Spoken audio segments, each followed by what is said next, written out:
Livro do profeta Jonas. Deixa a sua Bíblia aberta aí. Eu vou dar um tempo para você achar, porque eu sei que é difícil de achar Jonas. Às vezes parece que uma baleia engoliu ele some da Bíblia, né?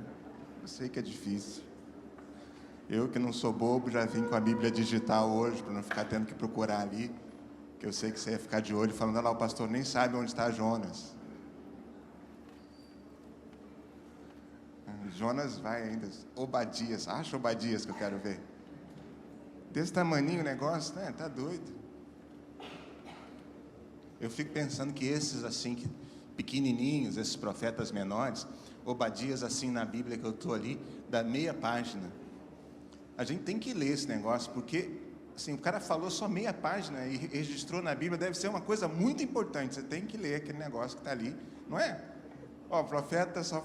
Porque escreveram poucas coisas dos profetas menores, assim. Os profetas maiores são maiores, não por importância, pelo que escreveram, pela quantidade de coisas que escreveram. Mas se registrou meia página do que Obadias viveu, tem que ler, meu amigo, porque... né, lê aquilo lá. Bem, deixa eu contextualizar você que está com a gente hoje, no meio da caminhada, e também aqueles que estão nos assistindo à distância, remotamente. A gente tem pensado a história de Israel no Antigo Testamento desde o Gênesis. A gente chegou na época, no período da divisão do reino, depois de Salomão, o terceiro rei em Israel. O reino foi dividido em reino do norte e reino do sul. O reino do norte com 10 das 12 tribos, segue com Jeroboão, e o reino do sul segue com Roboão, o filho de Salomão. Ele fica com o reino do sul, tem por nome, passa a ter por nome Judá, e por capital Jerusalém. O templo fica no reino do sul, então ele fica lá com a tribo de Benjamim, com a tribo de Judá, e com parte dos levitas que executam o serviço do templo. Esse é o reino do sul, que fica com Roboão. O reino do norte, que foi tomado por golpe, por articulação do Jeroboão, fica com as outras 10 tribos. O reino do norte, 20 reis, 19, na verdade, uma mãe de rei que fica no poder durante um período também. Então, contando, inclusive, ela,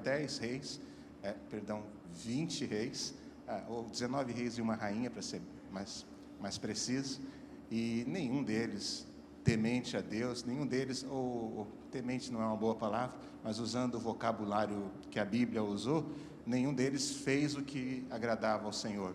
Todos eles se prostraram a outros deuses, se promiscuíram com as divindades de outras nações. O reino do sul, 4 reis, usando também o vocabulário bíblico, que fizeram aquilo que agradava o coração do Senhor, eram reis que seguiram as leis do Senhor. 8, se contarmos aqueles que nem foram bons, nem foram ruins, assim, nem fizeram o que desagradava, nem fizeram nada de relevante para impactar a comunidade de Israel. Então foram 4 reis bacaninhas, só 4, de 20, pensa o que é isso. Nós, alguns domingos, pegamos a trilha pelo caminho do Reino do Norte, pensamos alguns reis, alguns momentos do Reino do Norte, passamos pela história de Elias, passamos pela história de Eliseu, e hoje eu quero findar o pensamento no Reino do Norte com um profeta do Reino do Norte. É mais ou menos assim, dividida a Bíblia. Ó. São 39 livros no Velho Testamento. 39 livros, 17 livros históricos.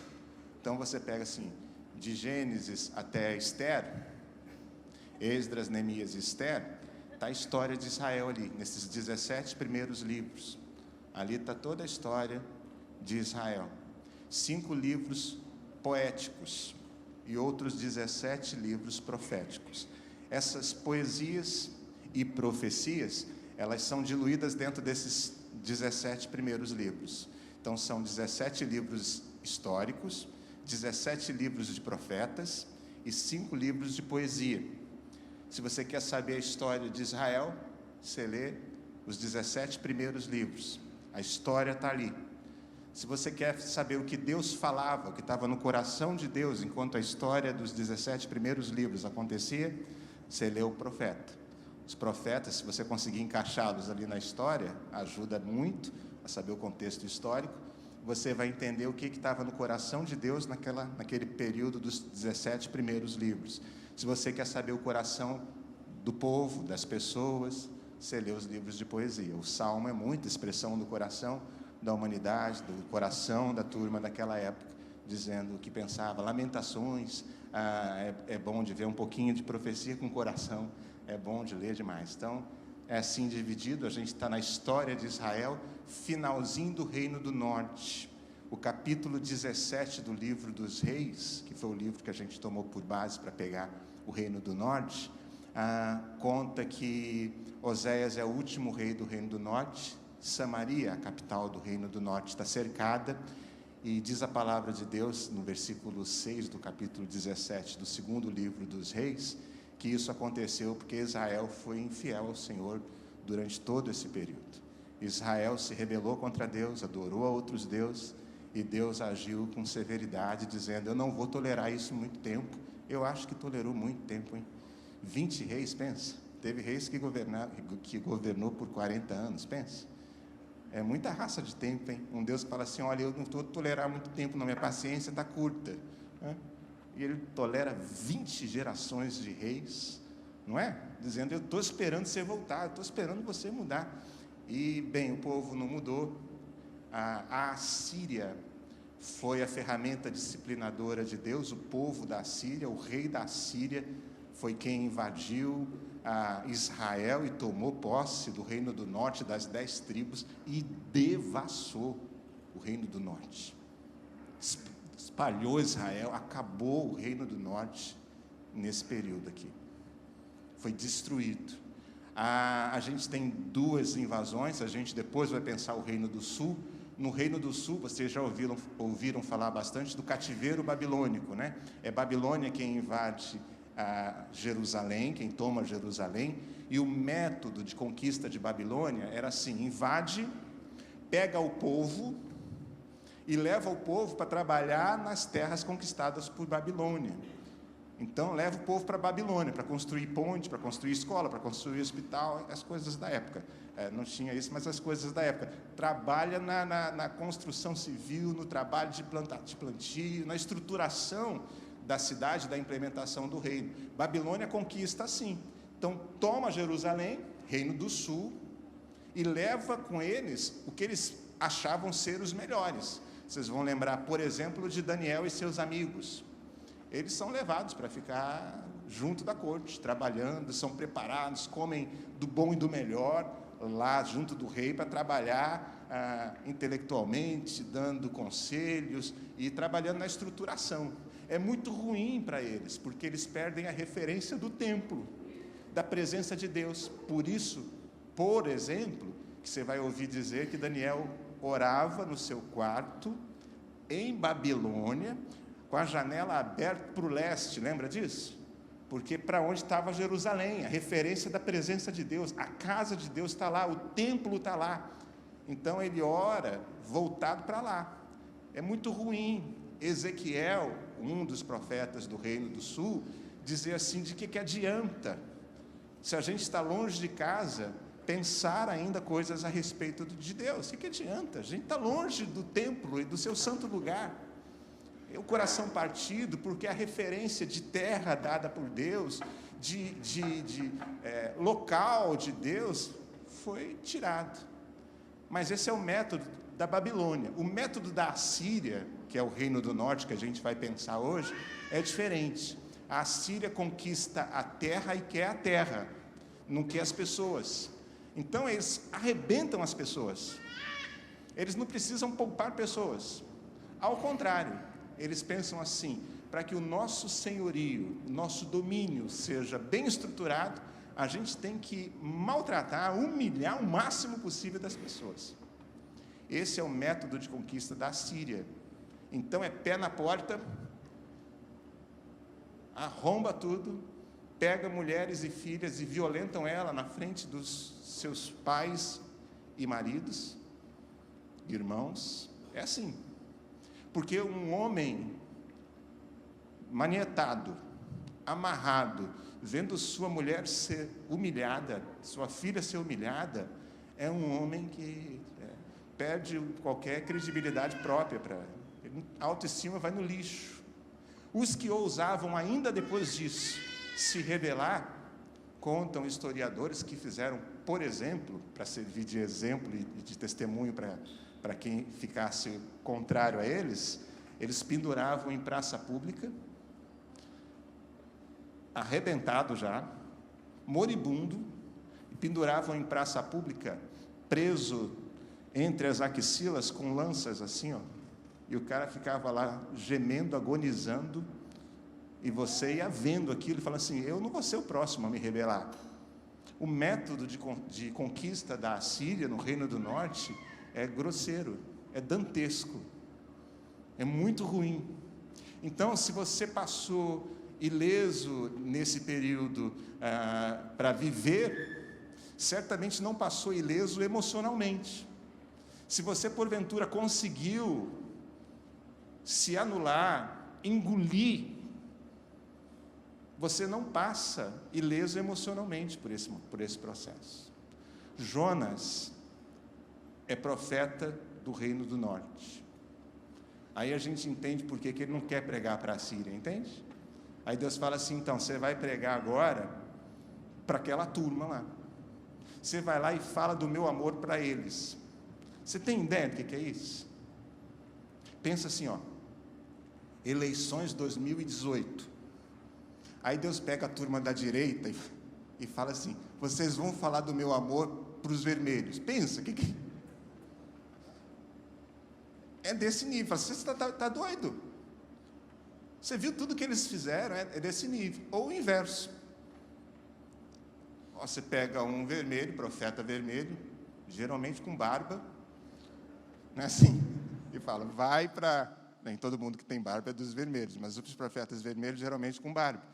Vai lá e fala do meu amor para a turma do verde e amarelo, pensa. Tá muito fraco ainda. É pedir para um judeu ir manifestar o amor dele para Hitler. Você entende o que é isso? Não, ele matou 6 milhões de judeus. 6 milhões de nós, dos nossos, foram mortos, e mortos de maneira muito grosseira. Alguns já estavam desejando a morte há muito tempo, tamanho maltrato. E aí Deus levanta alguém e diz assim, você vai lá falar do amor para ele. A gente tem um profeta, que até é profeta não, um teólogo, na minha opinião, profeta também, que é meio recriminado no meio da teologia, Dietrich Bonhoeffer, porque ele viveu nesse tempo do nazismo, e o Dietrich Bonhoeffer faz parte é um teólogo da época, ele faz parte do movimento para matar Hitler. Tem um filme chamado Operação Valkyria, não é isso, já viu? Tem todo um movimento para matar Hitler. Dietrich Bonhoeffer, um teólogo protestante alemão, era uma das pessoas que faziam essa estratégia, porque Dietrich Bonhoeffer pensava assim, esse homem é do inferno, e eu preciso arranjar um jeito de anulá-lo, porque anulando ele eu vou implementar o reino de Deus. Pensa? É de se compreender, uma cabeça que pensa assim, passando o que passou. Talvez meio século depois, ou quase um século depois, a gente não consiga ter o mesmo pensamento. Mas é de se entender que homens de Deus, mulheres de Deus, tenham esse tipo de sentimento e de pensamento. Jonas é esse profeta do Reino do Norte. E é a ele que veio a palavra do Senhor no capítulo 1 do livro do Jonas, se você já achou, que vem a palavra de Deus dizendo assim, no versículo 2, vá depressa à grande cidade de Nínive e pregue contra ela, porque a sua maldade subiu até a minha presença. Até aqui, parece interessante pregar em Nínive, concorda comigo? Você pensa assim, eu vou lá. Deus, você está com raiva de Nínive, é isso? Porque eu conheço Deus com raiva. Deus bravo, Deus irado, para usar um termo bíblico e teologicamente correto, a gente está experimentando essa ira de Deus ainda aqui no Reino do Norte. Nós fomos dispersados, fomos engolidos pelos assírios. Nínive é da Assíria. E o Senhor está com ira de Deus, só que a imagem que a gente constrói lendo textos isolados da Bíblia é diferente da imagem de Jonas, por exemplo. A gente isola textos do Antigo Testamento e diz assim, nossa, Deus era muito bravo. A ira de Deus, quando veio, matou gado, matou porco, matou gato, matou criança, matou senhora, matou todo mundo. Deus é um sanguinário. Essa é a impressão equivocada de leituras isoladas. Por exemplo, na minha opinião, não é Deus quem mata senhoras, senhores, crianças, gato, cachorro. Para mim é uma consequência de uma vida sem Deus. É assim que eu aprendi a ler a Bíblia. E parece que para Jonas também. Porque olha o capítulo 4, nós vamos ler meio pingado assim. Olha o capítulo 4 do livro de Jonas. Deixa eu só achar o versículo assim. Eu sabia, versículo 2, parte B, que tu és Deus misericordioso, compassivo, muito paciente, cheio de amor e que prometes castigar, mas depois te arrependes. Você perguntar assim, o que você vê em Deus e que você não gosta, no caso de Jonas aqui. Jonas, o que você enxerga em Deus nesse momento que você não gosta de enxergar em Deus? Ele vai falar assim, eu vou fazer uma lista para te dar, de coisas que eu enxergo em Deus e não gosto. Aí você fala, mas não gosta, então é o Deus do Antigo Testamento. Ele vai dizer, é o que eu conheço, é o Deus do Antigo Testamento. Você leu, eu vivi. Então eu vou te dizer o que eu não gosto em Deus. Jonas, palavras de Jonas. Eu sabia, foi por isso que eu me apressei para fugir para Tarsis. Eu sabia, ele orou ao Senhor, verso 2. Não foi isso que eu disse quando ainda estava em casa? Foi por isso que me apressei em fugir para Tarsis. Eu sabia que tu és Deus misericordioso. Olha a imagem que ele tem de Deus. Compassivo, muito paciente, cheio de amor, e que diz que vai arrebentar, mas depois se arrepende. Diz que vai castigar, mas depois se arrepende. Eu não gosto de ir pregar em Nínive, sabendo que sou portador da mensagem de um Deus assim. Está doido? Então, volta lá para o capítulo 1. Jonas fugiu, depois de manifestar o que ele pensava, ele fugiu da presença de Deus, dirigiu-se para Tarsis, desceu à cidade de Jope, onde encontrou um navio que já estava destinado, que estava para partir do porto, e depois de pagar a passagem, embarcou para Tarsis para fugir do Senhor. Eu lembro ainda do meu falecido pastor, Mauro Israel Moreira, citando esse texto, ele diz assim, quando a gente faz a vontade de Deus, Deus conduz a nossa vida aos seus propósitos, até pelo deserto. Ele nos conduz, nos sustenta, patrocina a viagem. Quando a gente foge da vontade de Deus, a gente paga do nosso próprio bolso, e às vezes paga caro. Eu me lembro dele pregando, ainda posso ver os olhos dele assim, enquanto penso isso. Jonas paga a passagem para fugir do Senhor e vai embora. O Senhor, porém, verso 4, fez soprar um forte vento sobre o mar e caiu uma tempestade tão violenta que o barco ameaçava arrebentar-se. Todos os marinheiros ficaram com medo e cada um clamava ao seu próprio Deus. Então tinha gente lá que clamava ao Deus da lua, ao Deus do céu, ao Deus do trovão. É Thor, o Deus do trovão, não é? Aliás, parêntese, o cachorro lá de casa é Thor. E só há poucos dias atrás eu me percebi que eu tenho um cachorro com o nome de um deus pagão. Eu estava pensando na personagem da Marvel, quando a minha filha sugeriu Thor, e aceitei. Mas agora descobri que eu tenho um cachorro com o nome de Deus. Descobri não, caiu a ficha de que eu tenho um cachorro com o nome de Deus pagão. Então, antes que você descubra isso por conta própria e comece a me criticar, estou confessando publicamente. E quero que você considere uma coisa no seu coração.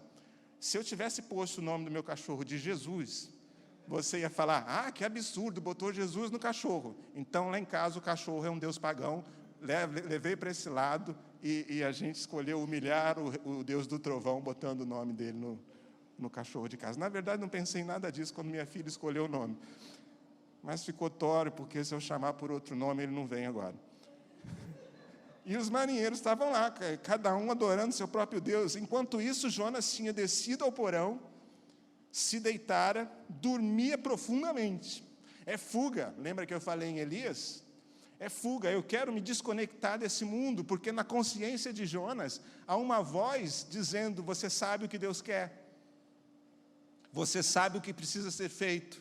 Você sabe o que eu espero de você. Há na consciência dele essa vozinha o tempo todo. E para tentar silenciar essa voz, ele foge para longe, pega um navio, vai para o meio do mar, ou seja, é isolamento de novo, aquela ideia de isolamento. Lembra de João, lá em Apocalipse? Na ilha de Patmos, isolado da igreja, lembra? Que sentimento ruim, prenderam João e ele é isolado da igreja, numa ilha, em Patmos. E ao final de Apocalipse, uma das poesias que eu mais gosto do livro de Apocalipse, o João diz assim, que viu novos céus e nova terra, porque o antigo céu já tinha passado, as coisas antigas tinham passado. E ele fala assim, e o mar já não existe. Isso é uma coisa linda, dizer assim, o distanciamento acabou, agora eu sou igreja de novo com você.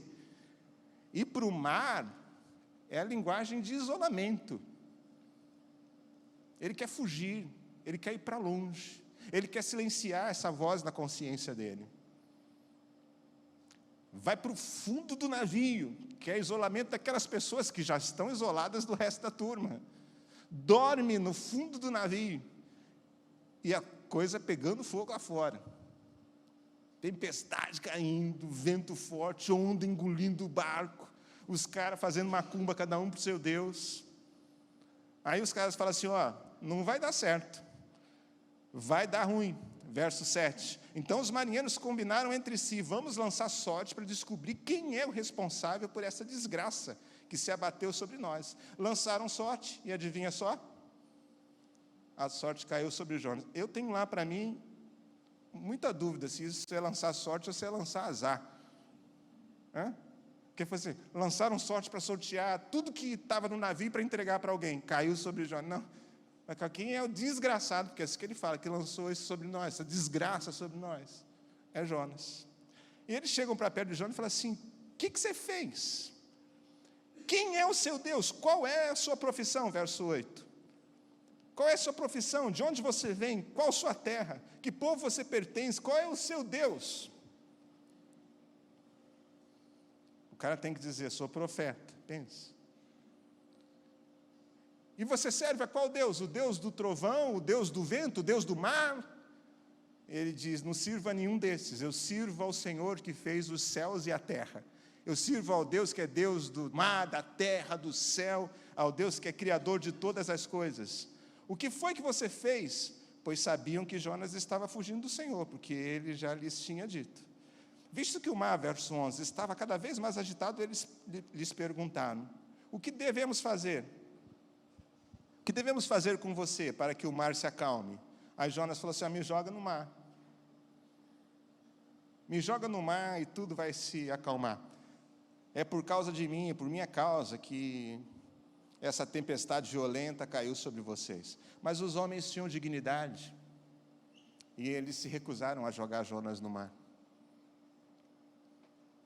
Remaram, tentaram levar o barco para perto da terra firme, mas não conseguiram.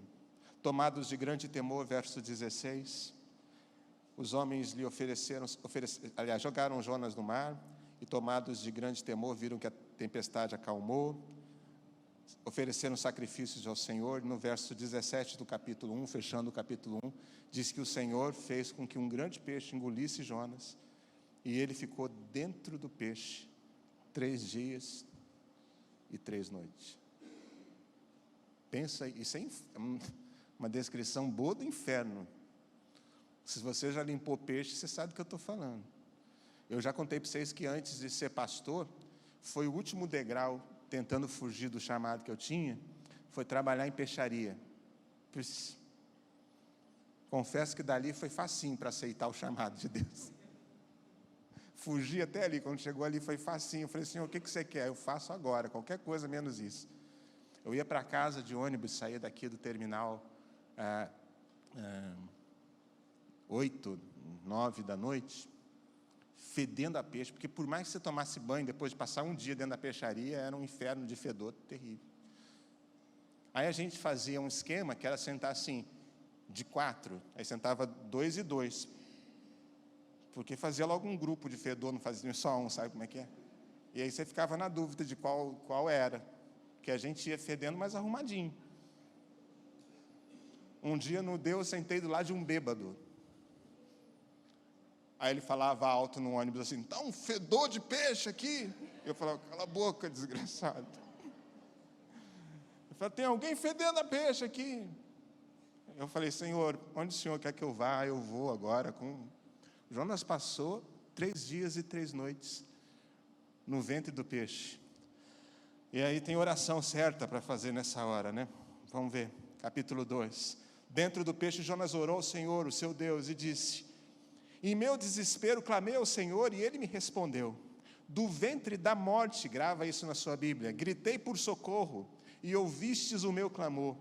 Jogaste-me nas profundezas, no coração dos mares, correntezas formaram um turbilhão ao meu redor, todas as tuas ondas e vagas passaram sobre mim, uma citação do Salmo 42, versículo 7. Eu disse, fui expulso da tua presença, contudo, olharei de novo para o teu santo templo. As águas agitadas me envolveram, o abismo me cercou, as algas marinhas se enroscaram na minha cabeça. Afundei até chegar aos fundamentos dos montes, à terra embaixo de mim, cujas trancas me aprisionaram para sempre. Mas tu trouxestes a minha vida de volta da sepultura, ó Senhor. Quanto tempo Jonas ficou no ventre do peixe? 3 dias. 3 dias. Ele diz, eu orei ao Senhor e Ele me trouxe de volta à vida. Trouxestes a vida de volta da sepultura, ó Senhor. Finalzinho do verso 6. Quem foi que ficou 3 dias numa sepultura e foi trazido de volta à vida? É por isso que se você ler Lucas, capítulo 11, versículo 30, Jesus, que leu o livro de Jonas, interpretou para nós. Aí ele fala assim, uma geração perversa me pede um sinal. É o resultado daquele texto que o Flávio leu hoje de manhã, dizendo assim, é por Beelzebu que ele opera milagres. E aí a turma, depois de acusar que Jesus não fazia milagres em nome de Deus, não porque era o Messias, eles falam, é por Beelzebu. Aí falam assim para Jesus, dá uma prova para nós, mais uma prova. Aí Jesus fala, uma geração perversa me pede uma prova. Eu não vou dar prova nenhuma, a não ser o sinal de Jonas. Porque Jonas foi um sinal para a sua geração, de alguém que esteve na sepultura e viveu. O que Jesus está dizendo é, vocês vão ter um sinal definitivo, que é o sinal de Jonas. Eu vou estar na sepultura, na morte, por 3 dias, e vou ser trazido de volta à vida. É por isso. Então Jesus está dizendo que a vida de Jonas é um ícone para a vida dele. Em outras palavras, Jesus está dizendo que esse momento da vida de Jonas é morte. Esse momento onde ele tenta silenciar a voz de Deus dentro do coração dele e viver a própria vida é de morte. É isso que Jesus está dizendo para nós. Quando a minha vida já se apagava, verso 7, eu me lembrei de ti, Senhor, e a minha oração subiu a ti, ao seu santo templo. Aqueles que acreditam em ídolos inúteis desprezam a misericórdia, mas eu, com cântico de gratidão, oferecerei sacrifício a ti. O que eu prometi, cumprirei totalmente. A salvação vem do Senhor. Aí o Senhor deu ordem ao peixe, e ele vomitou Jonas em terra firme. Você crê nisso, irmão? É complicado esse texto aqui, não é verdade? Mas eu creio de todo o meu coração nisso aqui. Não porque há relatos assim, históricos de que isso é possível. Eu gosto de ver a Discovery Eu ia falar Discovery Kids, mas não é Discovery Kids. É porque já veio no automático. É a Discovery e a National Geographic. Eu gosto de ver alguns programas nesses canais, e vi, já não me lembro em qual deles, um canal de pesca de baleia. A propósito, o Japão, nesse semestre, voltou a pescar baleias, autorizou novamente a pesca de baleias. Estima-se que vai pescar cerca de 280 a 300 animais até o final do ano. Que coisa triste. Mas na pesca autorizada de baleia que vi, eles estavam pescando cachalote, aquela baleia enorme que ataca, por exemplo, lulas gigantes. A turma da direita, por exemplo, iria contratar uma baleia dessa com facilidade. Ela come lula gigante. E eles pescando... vou contar uma coisa melhor. É por causa da baleia cachalote que criou-se o livro, inspirado na cachalote, Moby Dick, de uma grande baleia cachalote branca. O Moby Dick, um clássico dos americanos, é inspirado na cachalote. E a cachalote, na pesca que a Discovery ou a National Geographic contava, bagunçou muito lá os barcos ao redor, tentando pescá-la. Um dos pescadores caiu no mar, se perdeu daquela coisa toda, e tempos depois, horas depois, eles pescam uma cachalote. Quando eles abrem com um gancho assim o ventre, aquela coisa toda, cai também o pescador que tinha caído no mar, e vivinho. Adivinha só o nome dele? Estou brincando. Eu não sei o nome dele, não. Então, eu acredito nisso aqui, todo o coração. Mas mesmo não tivesse essa prova, nosso Deus é esse tipo de Deus aqui. Aí eu fico com a história agora do menininho que vai para o colégio, Cláudio, aí a professora fala assim, me conta uma história. Aí ele conta, cada um tinha que contar uma história pessoal, e ele conta a história de Jonas. A história que mais me fascina é a de Jonas, porque ele foi engolido por uma baleia, e o Senhor tirou ele do ventre da baleia, a baleia vomitou ele em terra firme, aliás, no lugar certo. Como dizia o meu pastor, Deus pagou a passagem até o lugar certo para ele pregar. Aí a professora ouve aquilo tudo, e ela não gosta do que ouviu, e fala, mas você acredita nesse negócio aí? Ele fala, acredito. E se quando você morrer, você descobrir que isso é mentira? Ela fala, não vou descobrir, isso é verdade. Quando chegar no céu, você descobrir que Jonas não está lá, ele fala, não, está lá. E se você morrer, e chegar no céu e descobrir que Jonas foi para o inferno? Aí fala, e a senhora pergunta para ele como é que foi que isso aconteceu. Porque que aconteceu, aconteceu. No céu eu vou saber melhor. Mas se por acaso Jonas for para o inferno, quando chegar lá, a senhora pergunta para ele como é que foi. Por que aconteceu? Então parece que é algo plausível. E aí vem a palavra do Senhor pela segunda vez a Jonas, capítulo 3, verso 1. Vá para a grande cidade de Nínive, pregue contra ela a mensagem que eu lhe direi.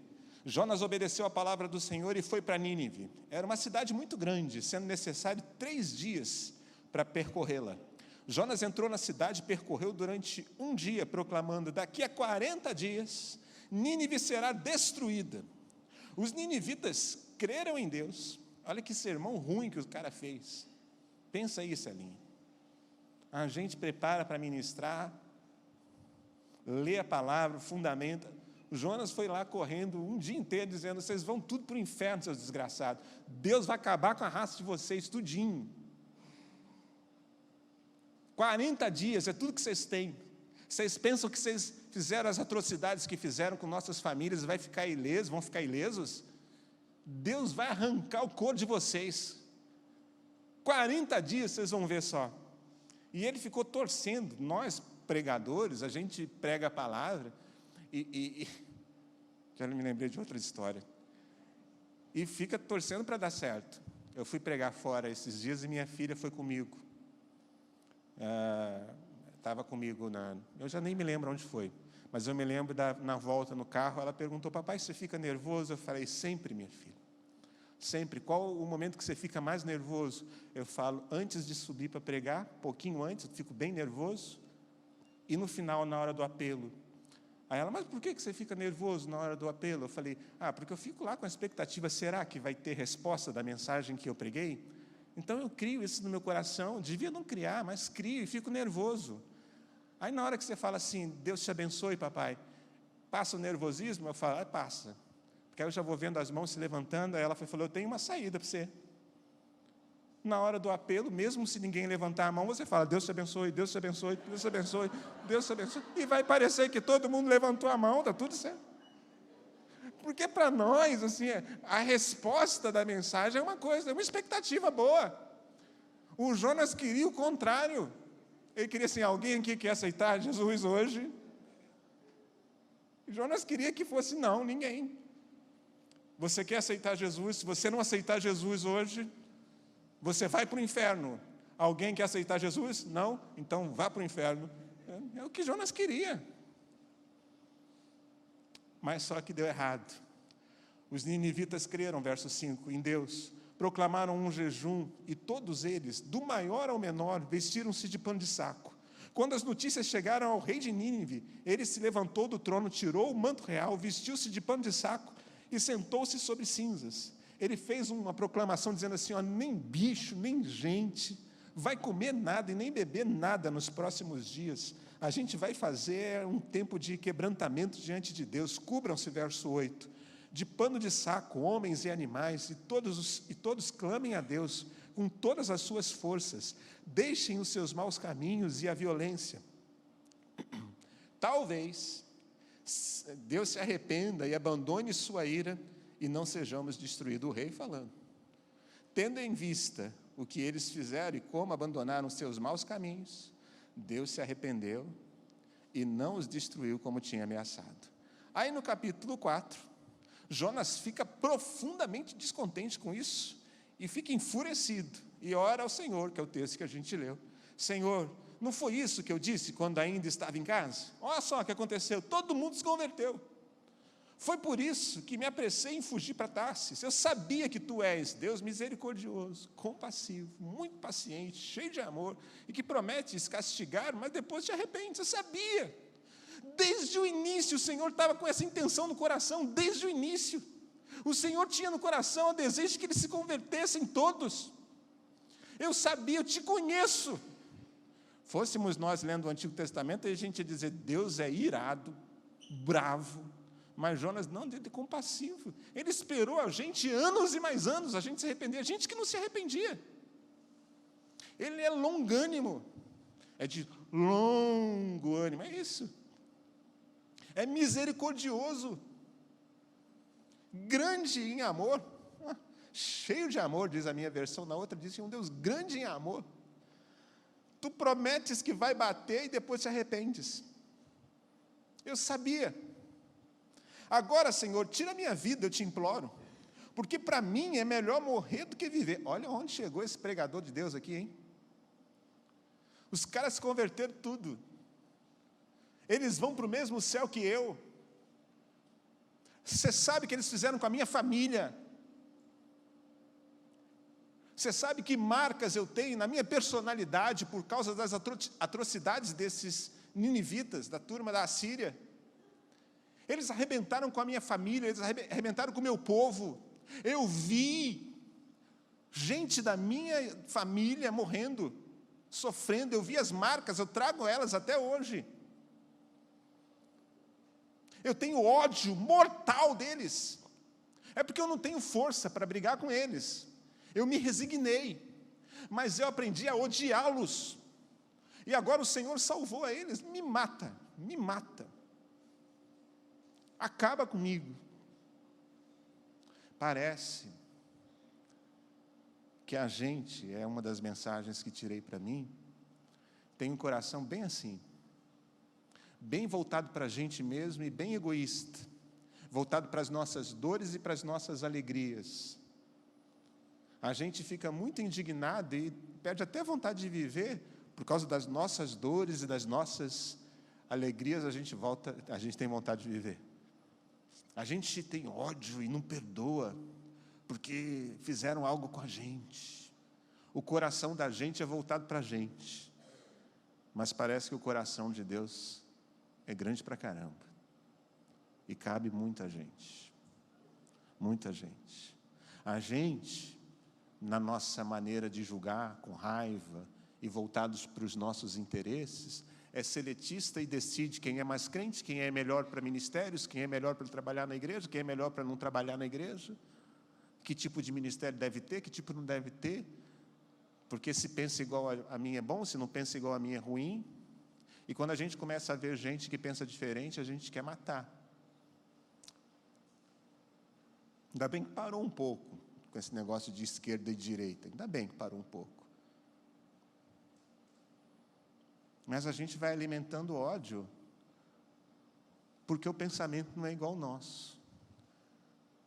E Deus parece que fala para Jonas assim: é isso mesmo, o seu coração é voltado para você e só para você, pelo que você passou, pelo que você viveu, pela sua dor, pois o meu não.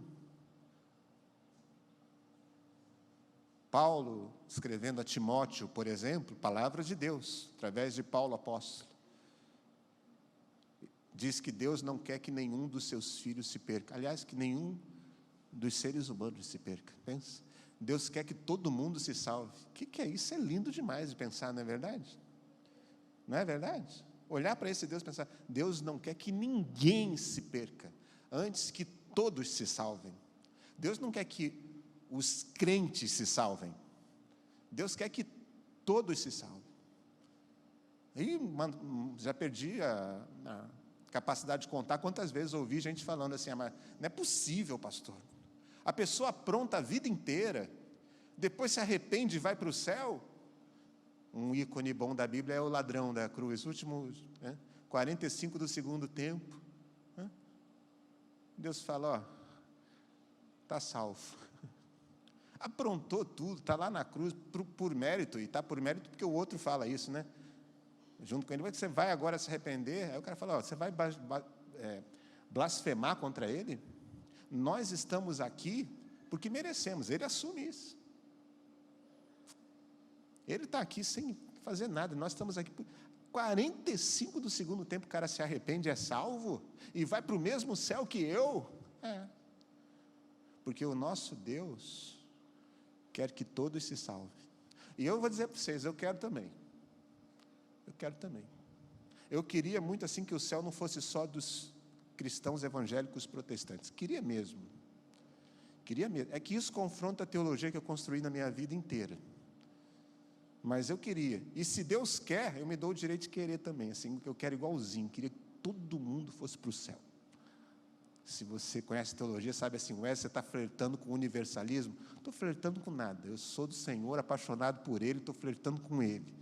É que eu aprendi que meu Deus ama tanto, tanto, tanto, que Ele não quer que ninguém se perca. Falou isso também na segunda epístola de Pedro.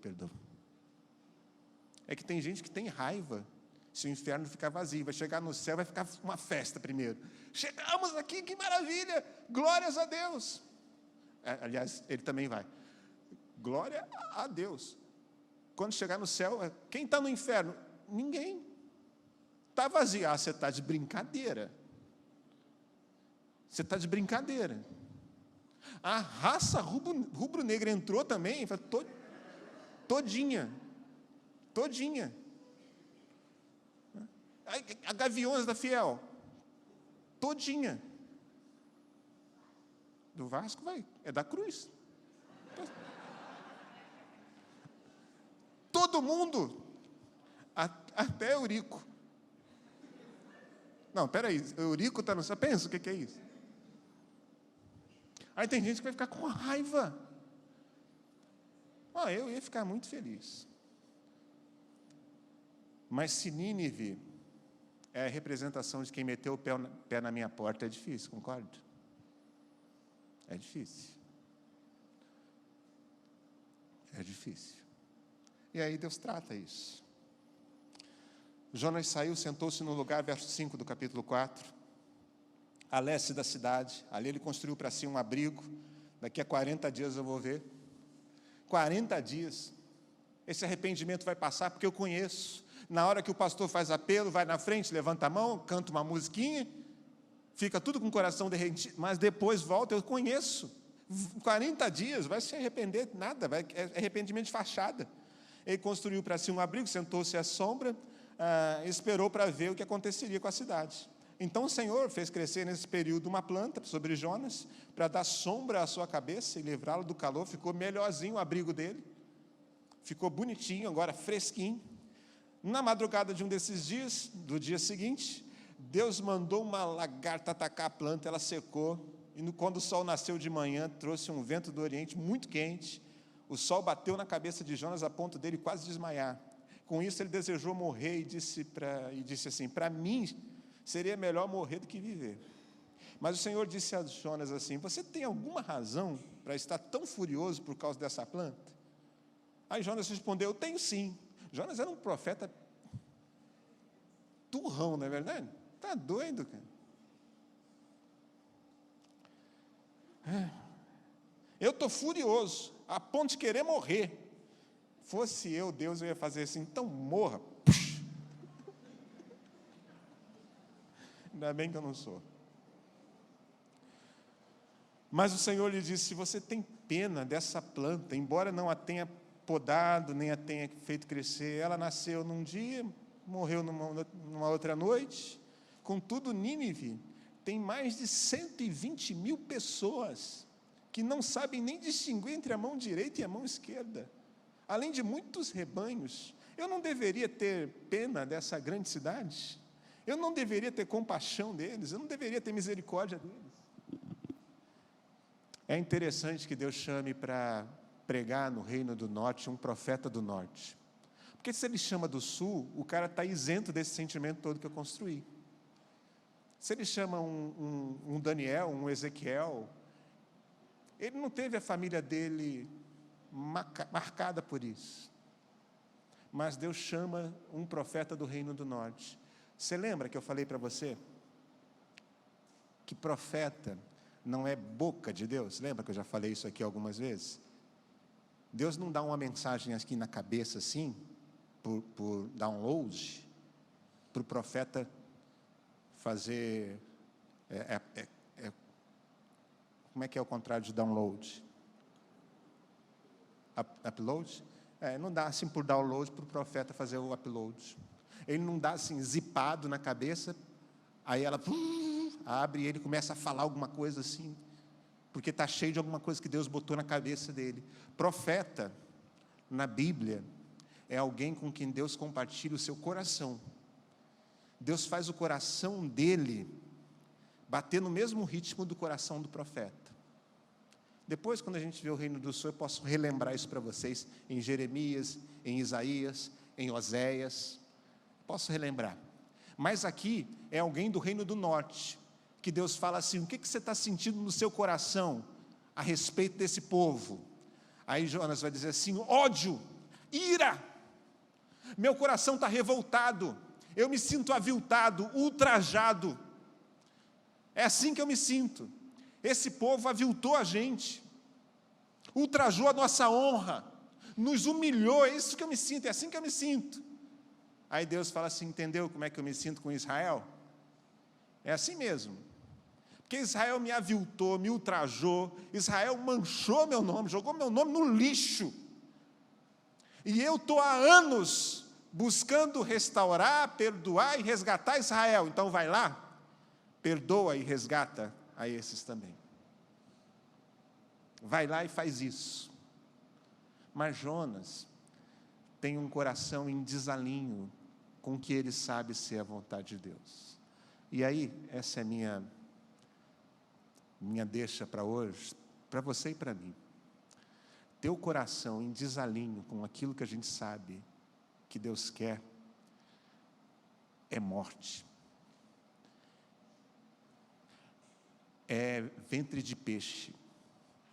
Saber o que Deus quer e estar vivendo outra coisa é ruim demais. Isso funciona com quem não é de Deus, com quem não está nem aí para Deus. Mas uma vez que você e eu entregamos o coração para Deus, sabemos o que Deus quer, tendo o Espírito em nós, sobre nós, conduzindo a gente, não é possível viver uma vida plena, sabendo que o que eu vivo está em desalinho com aquilo que Deus quer. A gente pode tentar fugir disso quanto tempo quiser. A gente pode tentar ir para longe, a gente faz isso. A gente abandona a igreja e os que ficam nos lembrando de quem é Deus e do que Ele quer, a gente se afasta dessas pessoas. A gente evita elas.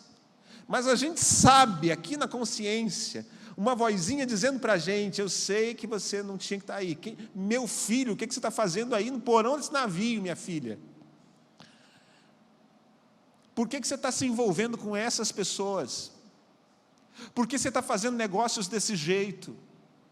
Você sabe o que eu quero, você sabe o meu coração. Jonas é um ícone de gente que tem um coração em desalinho, em oposição ao que Deus quer.